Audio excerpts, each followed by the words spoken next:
Welcome everybody to the War and Peace Fantasy Baseball Podcast. I'm here today with Alex Rudy. I'm Alex Uwe. And man, I have not been here in a long time. It feels really good to be back. Just got back from vacation to Australia, actually. So, right now it is tomorrow, about 17 hours ahead. It's like 4 in the afternoon right now, so I'm definitely not tired, even though I definitely should be this time of day. How are you doing right now? Same as always, keeping this podcast afloat while you and our other members are on their wild adventures, vacations, and such. And I'm just the steady, dependent old man here, just kind of on the porch. You had your vacation time earlier this summer. Don't give me that. Come on. I promise I did do a podcast from the roof of a Miami hotel. That's pretty true. Interesting. Who could forget the drag races going on in the busy Miami night streets?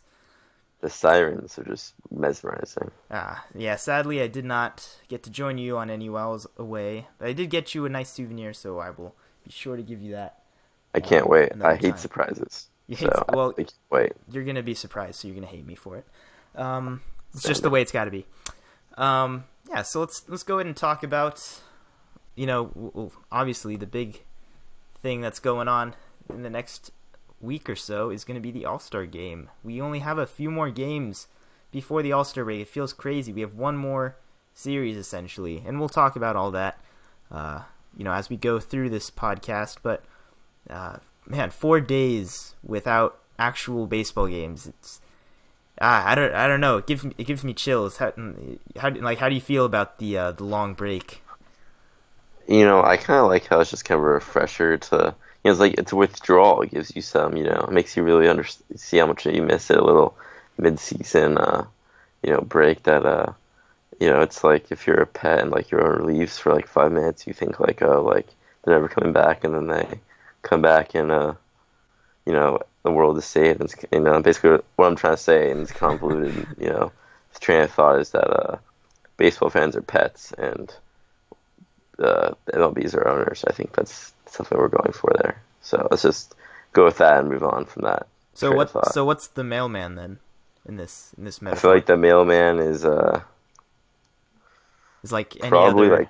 like any other sport, maybe. Yeah, that's steroids. Exactly. Maybe it's like ESPN, like Stephen A. Smith, Barry Bonds, Shoeless Joe Jackson, maybe. I don't know. It could be a lot of things. Pace of play. I mean, there's all kinds of things that you can plug in there. I like. Maybe it's like the Japanese baseball league. I don't know. You can go a lot of ways here. I think there's a lot of potential. What's wrong with the Japanese league? All right. I love how they bring in their closers. That's for sure. On the card, we should definitely adopt that. A+. All right. Well, this metaphor went completely off the rails. I don't know how that happened. I don't even know what we were talking about. My job's done then. All right. All-Stars. That's what we were talking about. We're gonna go ahead and talk about some of these. Of course, we'll give you, the fantasy outlook on all these guys. I don't care about, all the Brad Hands of the All-Star game. Like, come on. Let's talk about guys that are gonna matter. And let's talk about, how what these guys are now. Like their value has changed. They're all-stars, right? They have a different title, and it really doesn't mean anything. But maybe you could use that little extra, news and press to get a trade or two done, because everybody's anxious to trade. 4 days no baseball. Everybody's frantically trying to get their baseball fix by making all the fantasy trades. So let's dive right in and talk about some of these players. I'm gonna read off some of these starters actually, and I want to get your opinion on them. First one being Salvador Perez with the Royals. Very much deserved All-Star appearance for him, and I think he's really firmly put himself in that number 3 spot in catcher rankings throughout all of baseball, wouldn't you say? Do you think he's definitely already been surpassed by Gary Sanchez, even though Sanchez has yet to play a full season? You think Sanchez is that good that there's no way to, that you can always just boost him as the for sure number two. I do think so, just because Sal Perez, we kind of know what he is. He'll play. He plays every day, which is great, but he's not like he's hitting a ton of home runs right now. I don't think he's gonna reach 30. Maybe he'll barely reach 30. He's not gonna hit for any form of batting average. I think Sanchez is a little bit better of a pure hitter. I think, you want a guy that's gonna be a little bit exciting too. Like, I think we just know too much of what Sal Perez is, and what he is a really good catcher at this point. So no shame in that at all. I think it's crazy that Salvador Perez has made like 4 All-Star teams now, and like who else is gonna make it though? Really, it really just shows you the era of catching that we live in, because there's nothing wrong with Salvador Perez, but if you put his production at any other position, he's average, and it just shows you that there's just nothing left offensively to offer from that position if you don't have Sanchez or Posey. And I think if I was someone who drafted Salvador Perez, actually traded him at the very beginning of the season, but if you're someone who landed him early on, I mean, you got a pretty you did a pretty good job nailing him, because I think his value is higher than ever before in his career, to be honest. I think it was honestly think it was pretty low heading into the season, so I think he was really really underrated going after a kind of down year last year, and to have him now on your team, you have a commodity that's just incomparable to anything else in fantasy baseball, because he's not so good like Sanchez or Posey, where you can, if you want to trade him, I think you could get a lot back, but at the same time, there's no one else really except those two guys who are better than him. So, to value a guy like that is, I think, really just a fascinating case study. Yeah, I mean, we've talked a lot of the deeper catchers before on this podcast, and it's just nothing. It's so fluid. Nothing's set in stone. I think the fact that we're saying Sal Perez is definitely entrenched kind of where he is, it says a lot too. Let's talk about this man right here, who has filled me with much, anger and joy and anxiety all at the same time somehow. Justin Smoke is the first base starter for the American League. Some like to call him Mariners legend, Justin Smoke. But, seriously, come on. This guy was, a year ago, just a complete joke. He was a meme, basically. And now he's starting. That's the great thing about this game, isn't it? Hell yeah. Yeah, but in all seriousness, first base. He was less than a meme, though. Honestly, was he even a meme? I think that's giving him too much credit. I mean, kind of just the Justin Smoke is bad meme. He was the poster boy for top prospect failures in the major league for 4 years. He was who you sarcastically compare somebody to when they're doing bad. I don't know. That's 100%. That's such a sad classification there. But now he's really good. Every top prospect who went through the Mariners system from 2010 to 2015. Taijuan Walker, Danny Holton, Michael Saunders, Dustin Ackley. They just did such a good job developing talent there. It's tip of the cap. So. Well, that's a totally different story right there. But let's talk about Smoke, because he's really good now, and at the strongest offensive position in the whole sport. So, I don't really know where to put him. Obviously, when you have a guy like this that's never done it before, and he's an all-star, you want to sell him, and that's just my initial reaction. I do want to sell Justin Smoke if I can, but at the same time, he's hitting the ball hard, switch hitter, he's hitting for better average than we've ever seen. He's obviously got really good power. Maybe he's legit. Maybe he's gonna hit 35 homers and hit 280. I don't know. I personally don't see it. Do you think there's any part of you that says that he's gonna be able to do that? I mean, his some of his numbers aren't super out of touch to what they were when he first came to the Blue Jays, but he's never been this good for a full season, and it's just so hard to know, because he's always had the talent, and we're definitely in a season where the power numbers have spiked and are way above. Like, there's just so many guys who are just hitting way more home runs than they ever have in their career. And, I think another comparable him, him, Yonder Alonso, and Logan Morrison are all kind of three, like, paths of the same big, overpowering, disappointing first baseman whose career has finally broken out. And I think those guys have the three paths, or kind of three variations of the same guy. I think, to me, honestly, Smoke is the safest bet. If you can sell high on him, I would probably do it just because there's no historical basis for him maintaining this level. But at the same time, I mean, the guy's talented, he's athletic, and he's fucking smashing the ball on a good park with a relatively good offensive team. And, I own him personally, and I'm not thinking about getting rid of him anytime soon, just for my situation. I think he's a really situational guy, honestly. Yeah, I like him a hair more than Alonso also, but Alonso... Really, I do not like Alonso at all, honestly. I think that guy is suspicious. I think it just doesn't make some sense. Really nice changes to what he's doing, and a lot of the advanced metrics show that what he's doing is legit.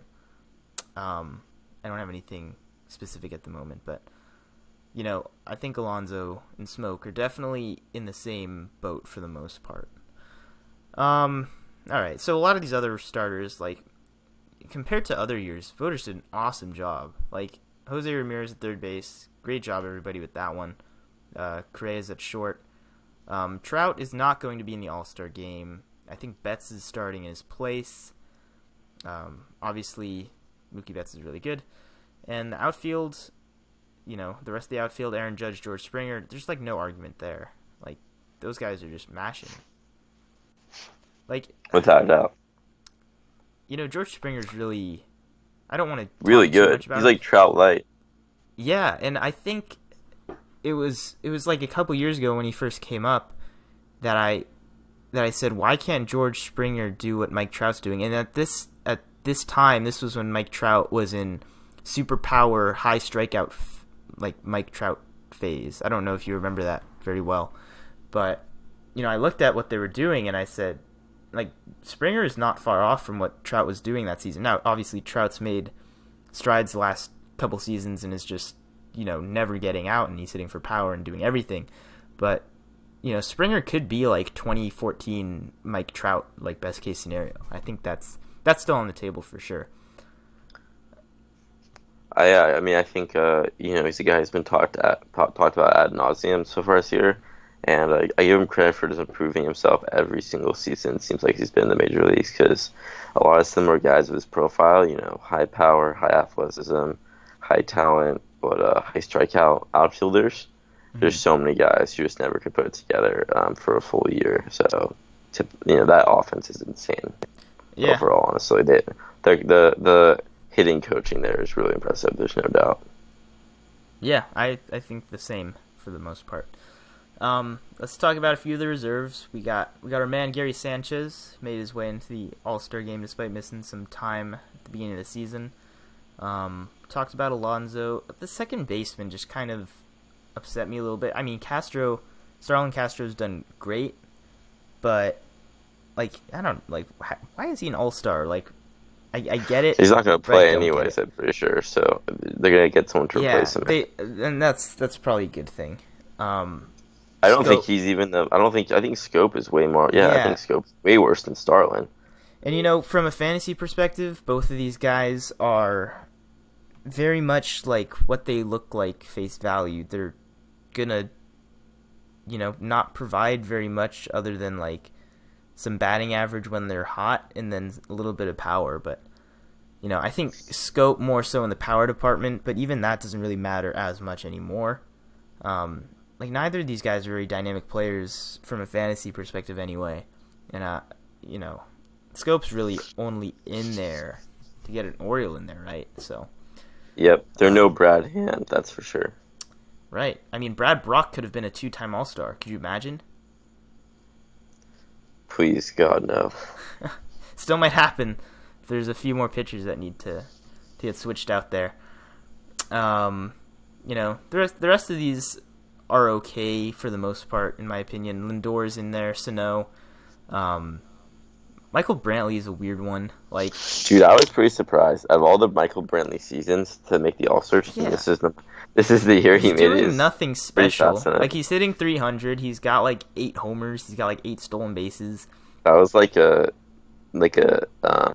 Veterans Committee All-Star selection. Like, yeah, really. They saw that he was having like a decent year and they forgot to give him like his All-Star selections when he was a monster. And now he's getting his due. Because I don't know if he's made it before. I gotta look. I guess. Because I feel like he hasn't, but that's the only explanation I have. Like, I guess they needed an outfielder because, like, Logan Morrison definitely should have made it instead of him. Wait, do you know what is? Yeah, Logan Morrison got snubbed, and from the home run derby apparently. Though Yeah, I can't really care so much about that. You know what? It's hilarious now because, like, he's attacking Sanchez, and Sanchez has nothing to do with the selection, obviously. And Sanchez his logic, is like, train of what did I logic do? just made no sense because he said because Sanchez only had 13 home runs or something that he was undeserving, but Sanchez also missed like a month of the season. So also Brantley did make the All-Star team in 2014, so I really don't know why he made it this year, but good for him, I guess. And then one other thing I had to throw in there was that apparently his nickname is Dr. Smooth, which I have never heard in my entire life, but. There you go. So Michael Brantley, random fact. Crazy Indians fans. By the way, like, I feel like this has not been getting enough, like, news coverage, but Terry Francona has been, like, out the last few days with, like, kind of some medical issues, some, like, irregularities. It wasn't very clear the way it was described, but, you know, I feel like that deserves more attention because that's kind of a big deal, and you know we wish him best of luck, obviously. Just felt like I needed to throw that in there. It's strange because he's like one of the most important managers out there, even, and you know, I don't know. I guess media is weird. So yeah, I think that pretty much rounds it out for the American League. Mike Moustakas won the final vote, by the way. I guess we didn't really talk about that at all.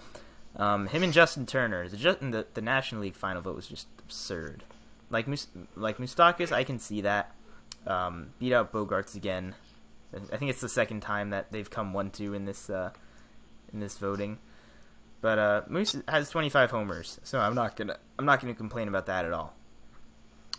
Didn't they make the All-Star teams smaller this year too? Isn't like 2 less roster spots? Did they? I thought they did. Are you gonna make me count this list?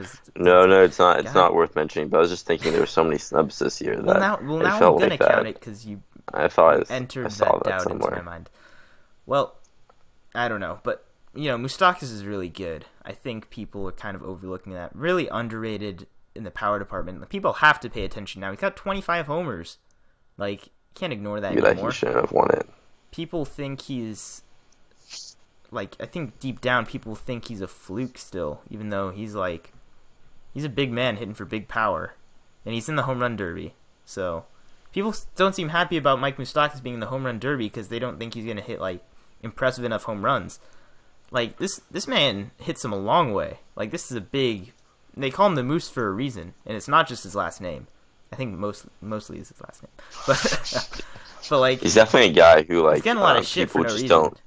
Don't really think about because of the market he plays in. I know, Kansas City got a lot of attention when they made the World Series back-to-back years, but I would say, past Hosmer, honestly, I would say mainstream fans don't really pay that much attention to that team. I think Moustakas, who in my opinion is honestly... Oh, you cut out there a little bit. I'll try to pick up where you dropped out there for a little bit. I don't think we got the gist of your Moustakas. I was just saying Moustakas is underrated. That's all. Yeah, and I completely agree. I think in fantasy, just the same. Like obviously he can't be anymore. Everybody's. I think he's owned in every league at this point. Like he's got. I think we're in a league that he's not owned in actually, but he should be in every league. Yeah, it's that's a little different because it's a points league and he doesn't perform quite as well as he should. But like in a standard league, absolutely. Like he's putting up big numbers. So yeah, let's talk a little more National League here. We'll go through it somewhat quick. Ryan Zimmerman's still hitting, if anybody's curious. He's not leading the NL in batting average anymore, but he's still up there, and he's still, I don't know, he's still hitting at a pretty good clip. He's not homering every single day anymore, but give me the over-under on games Ryan Zimmerman plays the rest of the way. I'll set the over-under at 40. That's a pretty generous. Yeah, over 40 is like, I mean, isn't like there's like 80 games left. You don't think he's gonna play half of the rest of the season? People going into the season thought he wasn't gonna play half the season. I don't know. It was a spur of the moment question. I don't know. You can predict an injury that major because that's just I don't know. So like. Yeah, I guess. But like, kind of I think if you were gonna predict an injury for anybody, it'd probably be Ryan Zimmerman. So. Oh yeah, I mean, if I was gonna bet on a guy getting hurt and ruining their great season this year, it'd definitely be him. Like, there's no doubt. Yeah, I've definitely got him selected on my injury. He also is so atrocious at defense; it's unbelievable. Well, I think it's worth mentioning that Adam Lind, the backup first baseman for Washington, is also really good. He's having a really good season despite getting like hardly any playing time. So if Zimmerman does go down, you know where to turn. It's on the same team. We have the man who's one donkey richer also, Zach Cozart, made the All-Star game. Congrats to him. Like, can you think of the last time a guy just came back from so many freaking injuries and just decided to become really good all of a sudden? He was not even supposed to be this good when he was healthy. Like, what's going on?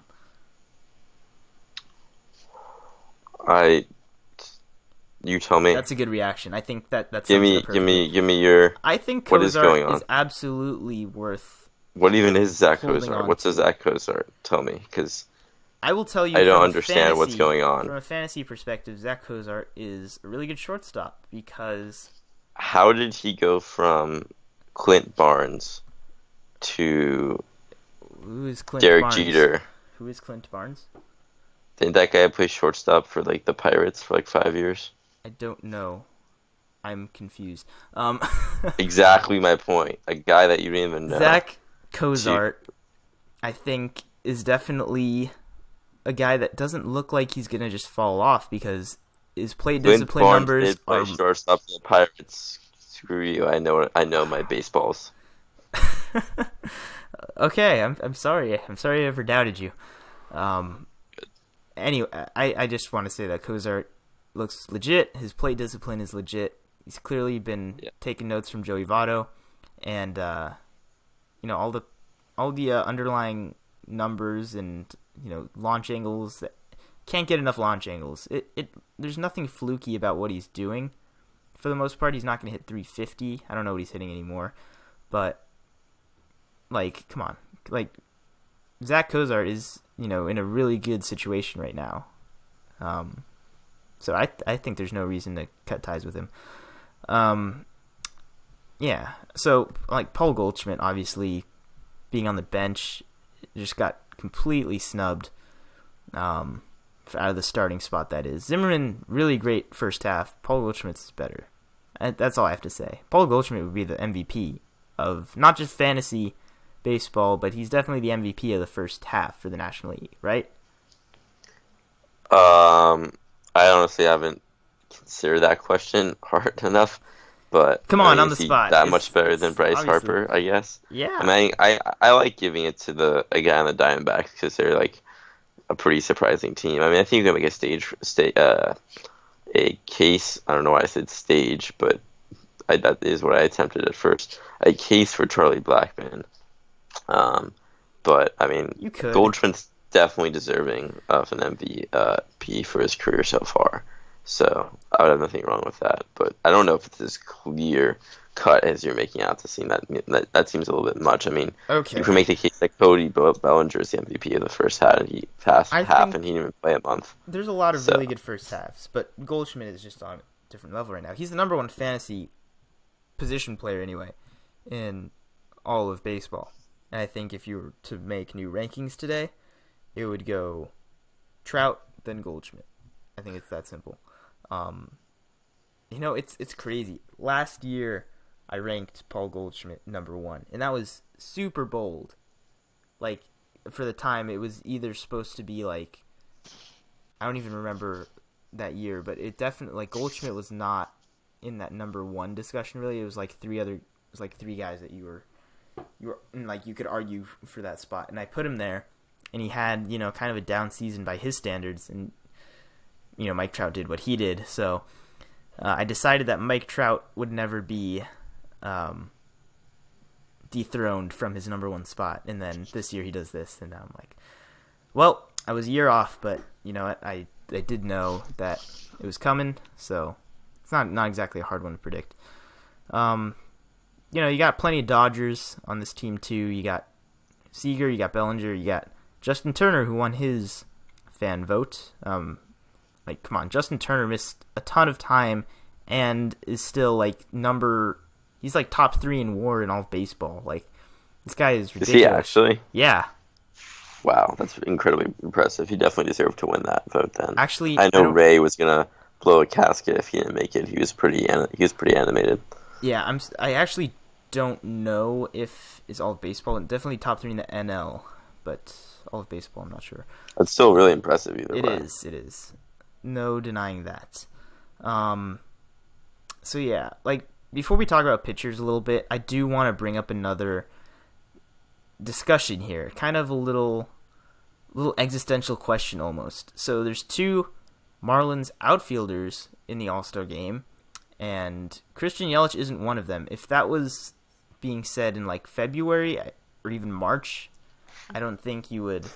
Dude, I'd rather have Ichiro in the All-Star game than Christian Yelich, honestly, this year. I mean, Yelich is still like a good baseball player, not having an impressive season. So frustrating. Like, I think Yelich is gonna bounce back.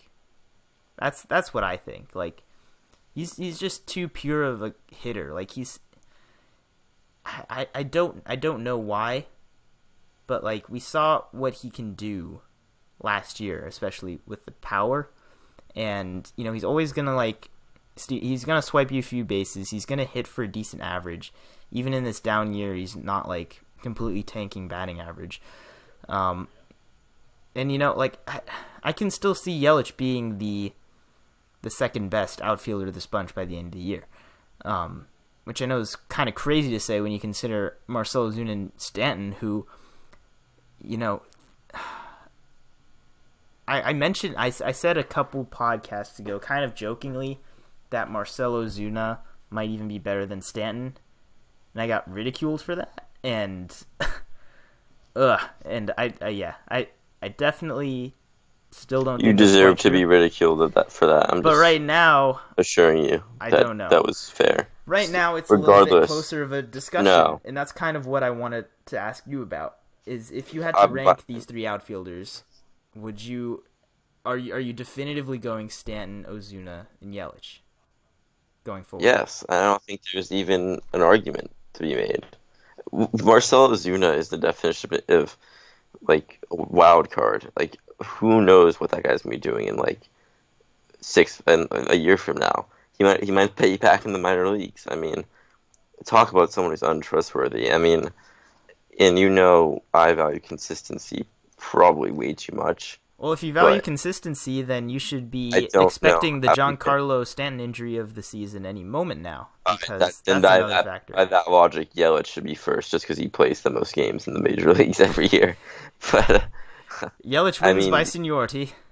I mean, I think it's kind of weird from a non-fantasy perspective that you have this team going nowhere with like 3 all-star to borderline all-star caliber outfielders that are just kind of sitting there. It's pretty bizarre, honestly. Yeah, and it kind of feels like at least one of them should be traded, and I have a very strong feeling that none of them are going to get traded this season. It just doesn't feel like there's anything that can get done for one of these players. It feels like to me that ranking-wise, I'm sorry, go ahead. What about Stanton?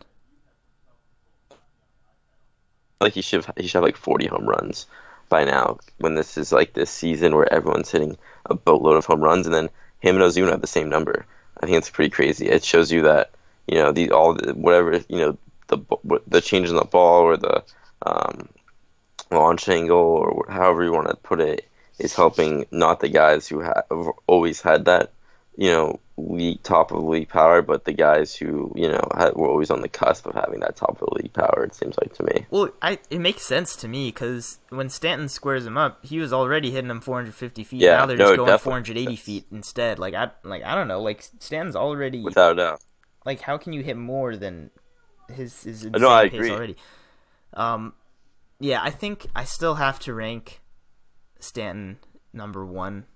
And I do want to put Yelich number 2 going forward for fantasy purposes. Who knows? Marcell Ozuna Ozuna is having the best fantasy year of the three of them. he is. So He far, I really will is. And I can't take that away from him, but I also can't give him the credit to say he's going to hit 45 homers this season. I just can't do that. And I'd rather take the I think it's way more likely for Yelich to have a really hot streak this second half. I mean, who do you think's having the better second half, Ozuna or Yelich? I think it's Yelich, honestly. That's what I'm saying. Like going forward, I think it's still got to be Yelich. Which is crazy. It shows you just how untrustworthy Ozuna, going back to my first point, his reputation is, because you just can't take any. He's like a pathological liar. You just have to take everything as at face value. Yeah. I think he's a really extreme example of that kind of player. Great guy to sell high on, I would say, is just my last statement on that. Yep, I would say so as well. Okay, I have a little mini rant to go on here. Josh Harrison is an all-star, and Andrew McCutchen is not, and that makes no sense in any context, fantasy or otherwise.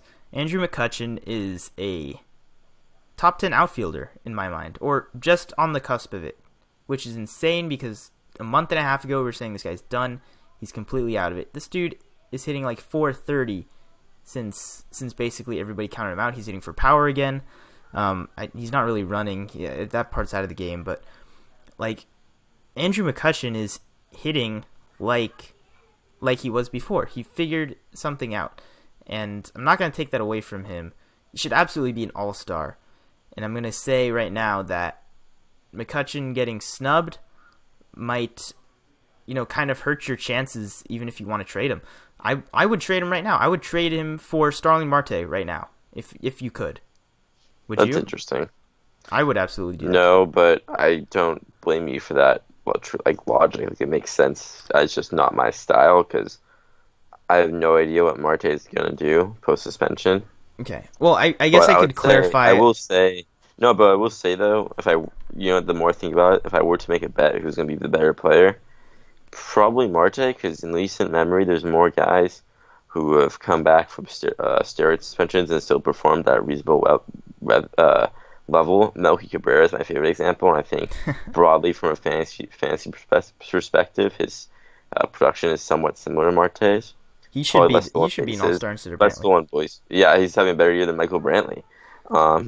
Whereas McCutchen's over 30, had some injuries, terrible year last year. Two risky guys. I think it's travesty that McCutchen didn't make the All-Star team. I think it's really bizarre to see a guy who won MVP and had a huge reputation, had a horrible year, I will admit, but then to sink all that reputation in one season to give Josh Harrison the All-Star game is bizarre. I mean, I think the coaches select that All-Star. So I don't know if those they need another middle infielder or a guy who just could play anywhere, and Harrison could pretty much play in 7 positions, or I don't know what that train of thought was. But that's, if I'm Kutch, where's my respect?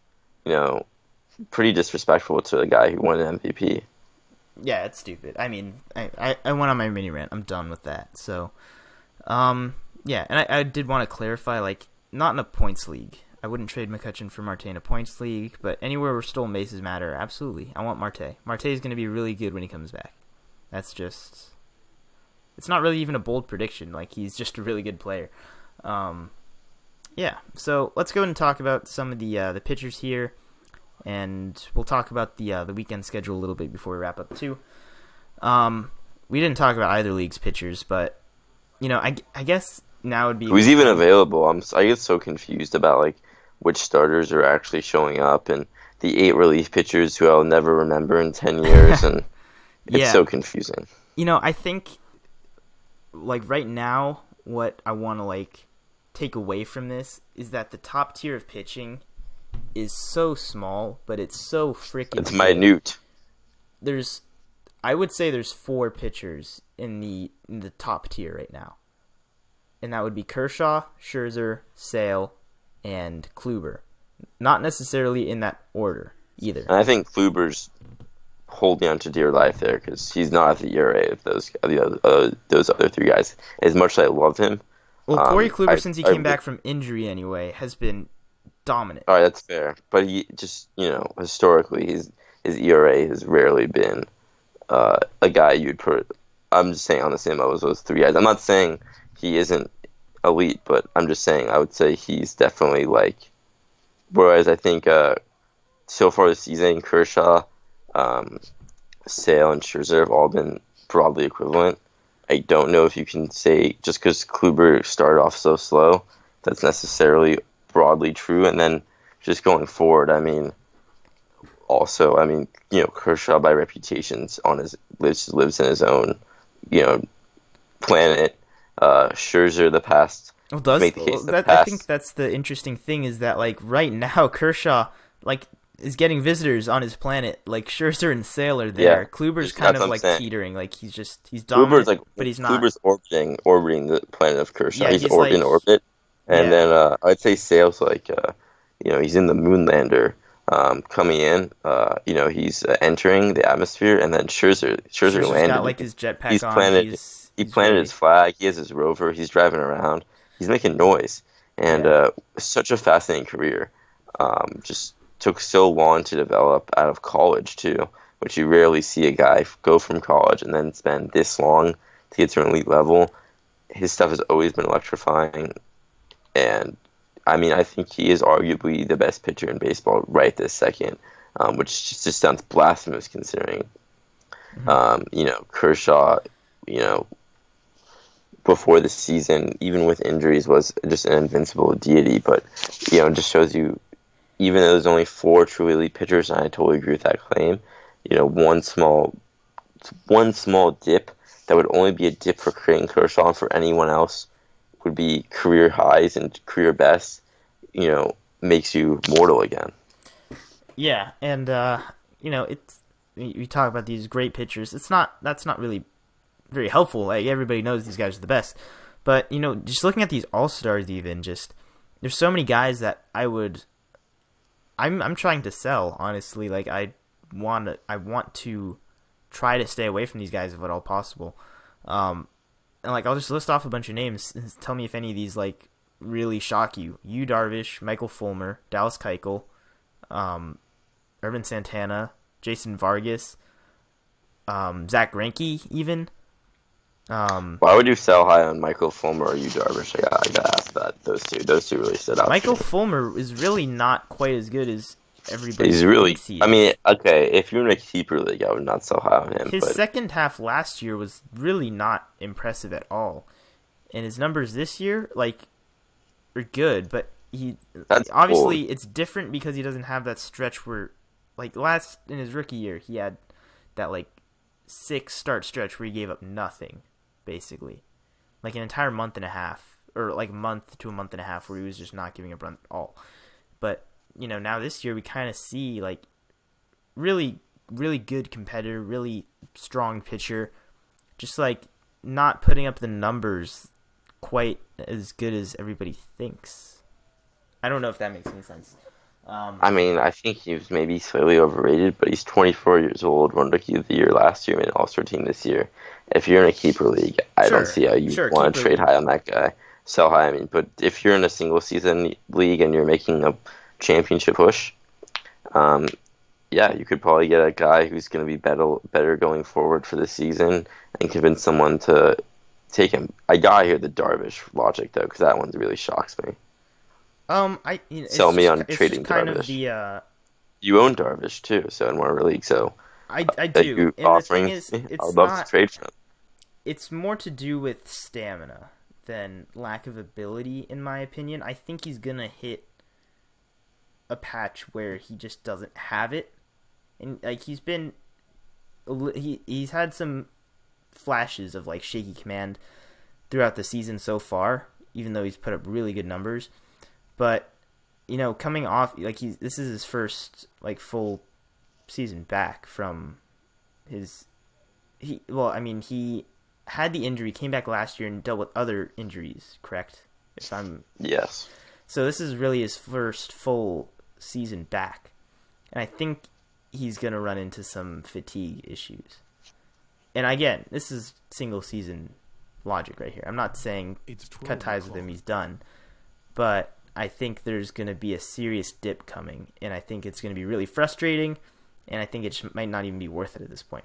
I'm not saying drop him. I'm saying you need to try to sell him now while he's an all-star. That's what I'm saying with all these guys. These guys being named to the all-star team, it doesn't seem like it should matter for fantasy at all, but it does. It resonates in people's minds that this guy is an all-star.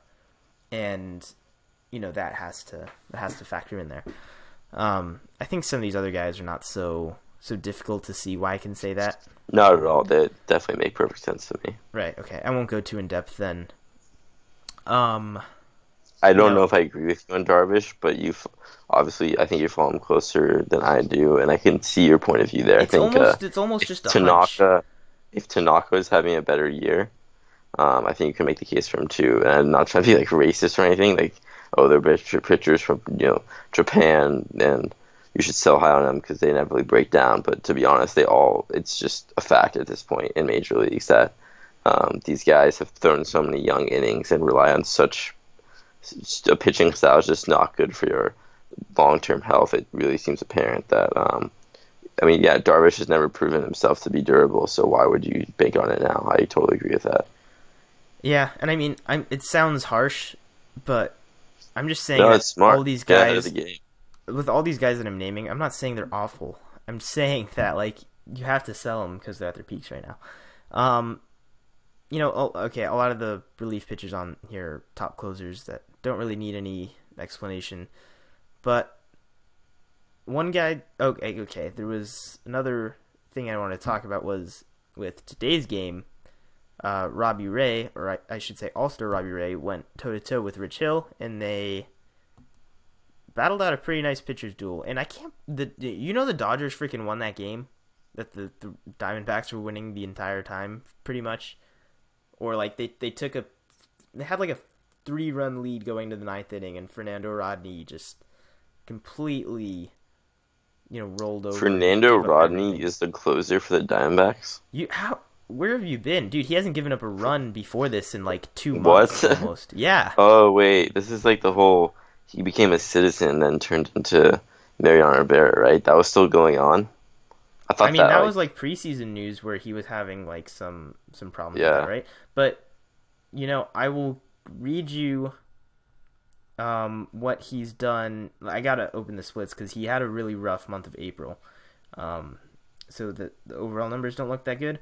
But in May, he had May and June, he had a 0 ERA, and he had 7 saves in each of those months. And he struck out 20 batters and only walked 7. It's not a great rate, but Does he still wear his hat at an angle? Yeah, of course. This dude was ridiculous for 2 months. I don't understand it at all, but it is what it is. And then I guess July is on the calendar now, so time to give up runs again. You turn into a pumpkin. I think everybody's expecting that, but that's just fascinating, isn't it? You didn't even know he was in the league. I think everybody else knew. I think everybody else knew. I was kind of exaggerating for the point to be made, but yes, it is pretty fascinating, to see him just have a seemingly out of nowhere dominant season. Where did he even pitch last year? Don't tell me. Okay, I have no idea. But I think what's really interesting about that is you see a guy like that, okay, he signs with the Diamondbacks. They want to be competitive this year, but I don't think, You don't think the Diamondbacks are competitive this year? No. I'm saying they want to be competitive this year, but I don't think the average fan necessarily predicted them to be this good. Oh no. Whereas a team like the Nationals have been trying to make a bullpen for 5 fucking years and couldn't see, maybe we should take a flyer on Fernando Rodney and just see what he does. And there's so many guys like that, Holland, with his comeback year this year. It's so easy to find trash bin throwaway relievers, and there's these teams that just can never fucking do it. I know it's a tangent, but I just have to get it out. It's shocking. Well, the Nationals signed some old guy to a minor league deal too. I don't remember who, but they kind of do that. Real cheese man. They're known for doing that. Who's that? Grilly. It might be Grilly. I don't know. But the Nationals just hopeless there.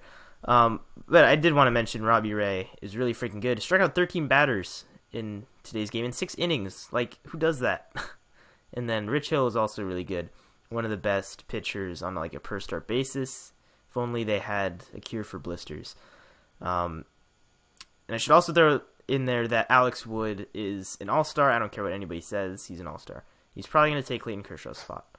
Because Kershaw is pitching Sunday. I guess that's a good little way to transition into a little bit of the weekend slate here. We did have a few other players to talk about for a little bit, but I think we'll go ahead and gloss over them for now because we've been going kind of long. I will mention that Kyle Schwarber was called up again, and yeah, so that's a thing. I don't have high hopes. I think a lot of he people really do. has to earn, at least in my perspective, he really has to earn his way back into fantasy good graces because, I don't know, he just feels like to me a guy who, when you really delve in and think about it, like, is this guy really that good? Has he proven himself to be that good, or is he just, hype from World Series heroics? And I think he's talented and huge, and it's all there. But is he right now a great fantasy option? I don't think so. Not a good at all. stash probably, but nothing more at the moment. He's not even a good Cubs option. Like, they're not even sure if they're And gonna they're play not him. even good. The Cubs aren't even a good Cubs option. So The that really Cubs tells are you. under 500. Who would have thought? I mean, could you imagine if they reached the All-Star break under 500? Imagine the outrage. That's disgraceful, honestly. Well, they get a chance to break that mark against the Pirates this weekend. I mean, there's not a ton to like there. I don't really like Cubs pitching anymore, except for John Lester, honestly. Like, even though he had a little bit of a rough outing last one, I still think he's poised for a good second half. We have probably the best series of this entire weekend is the Padres at the Phillies. Oh, God.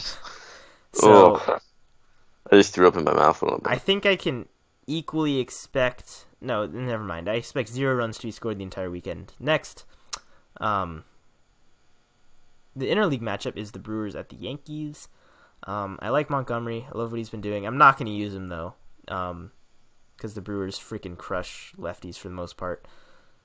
Some freaking impressive right-handed bats.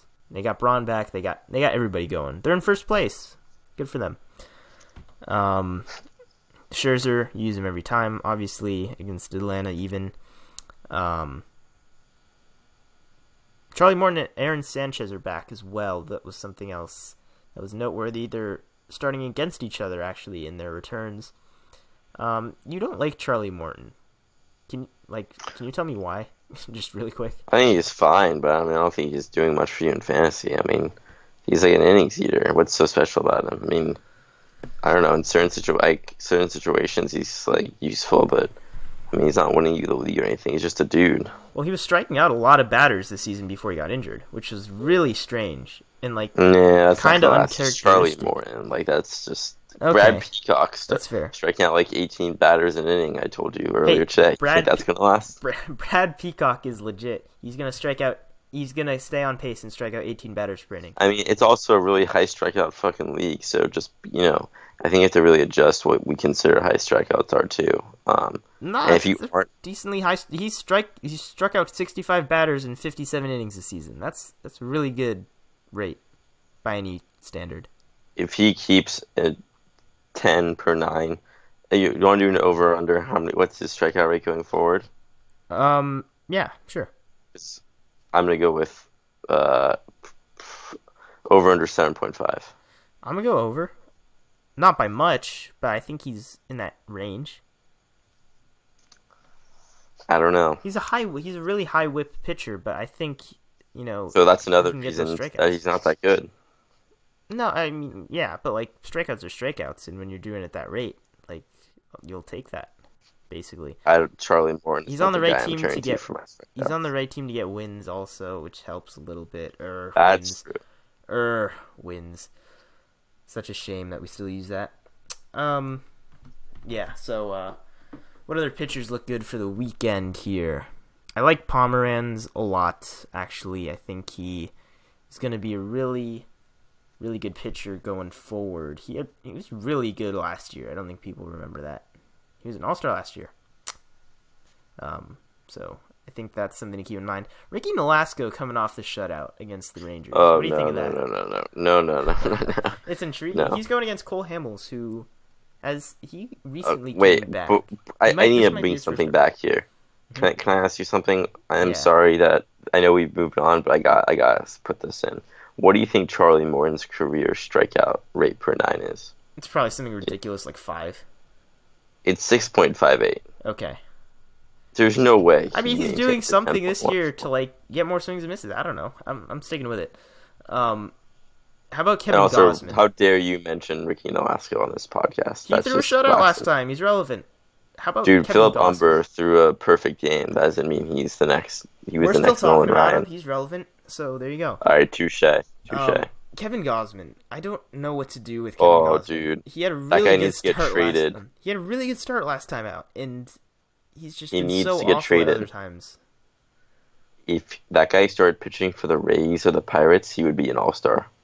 Who can The trade for him right now? Who wants? All to right, trade for him? I don't know what his value is because it's weird. You don't really see guys like that get traded, But Oh, I think he's very valuable. I think he's still pretty valuable. The no, I'm Orioles just do get saying some it's decent- rare. I feel like to see guys like that get traded.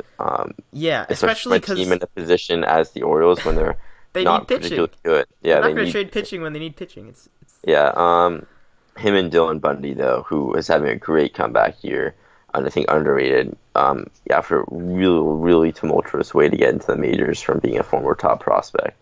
Those guys need to find new teams because the Orioles just have no idea how to manage pitching or develop pitching or pitch or throw the ball to the plate or coach pitching or anything involving the word pitching. they don't know even how when- to do anything. They just involving don't. the word. They don't know what that means, and it's been a disgrace for like 5 years.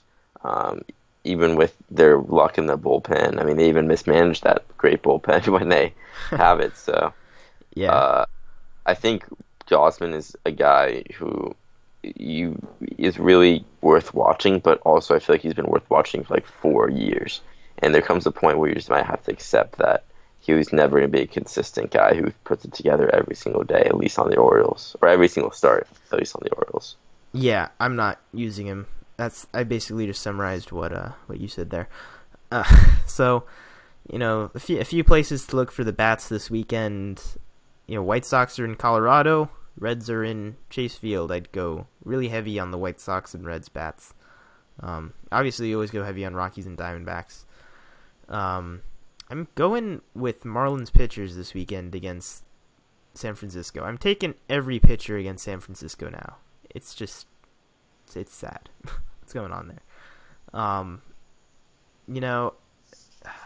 The Dodgers are taking on the Royals. That's another interleague one. I can't see a scenario where the Dodgers lose a game in this series even. That's a little bit unfair almost, considering how hot they've been. Yeah, I think that's it for the most part. We gave you some names to look at. I think we did a pretty decent job going through a lot of names. Hopefully we picked out a few trade targets for you to look at. So yeah, if you, also, by the way, I would like to make note that we are releasing articles now, and we've done that sparsely throughout in the past, but we are actually doing it on a pretty regular schedule now. I will be writing 2 fantasy baseball articles per week, so keep an eye out for those if you're all about that fantasy life, but the rest of these guys putting out good articles throughout the rest of the week, so keep an eye out for those as well. So yeah, that's all for our podcast. Thanks for joining us again. We really appreciate any feedback you have, and please send us questions. We'd love to do more Q&A type stuff. You can do that by tweeting us at WPB_podcast, leaving comments anywhere that you're listening to this. You can email us at warandpeacebaseball@gmail.com as well, if you're not into that whole social media thing. So, that's it for today. We'll be back next week before the All-Star game for one more regular podcast, I think, and then probably won't do anything later that week because there's nothing happening. No baseball. What are we gonna do with ourselves? What are you gonna do with yourself, Rudy, when there's no baseball? Cry probably. I'm crying just thinking about it. I'll be running a baseball team still, so at least have that. I'll have enough baseball. That's true. That's good. Maybe I'll come. Hopefully not. I'll come watch Hopefully one not of your games upping anymore. to get my fix. Do it. That'll be fun. You won't. All right. I'll come see one of your games. I'll get you that souvenir. That's gonna do it for us. As always, Rudy.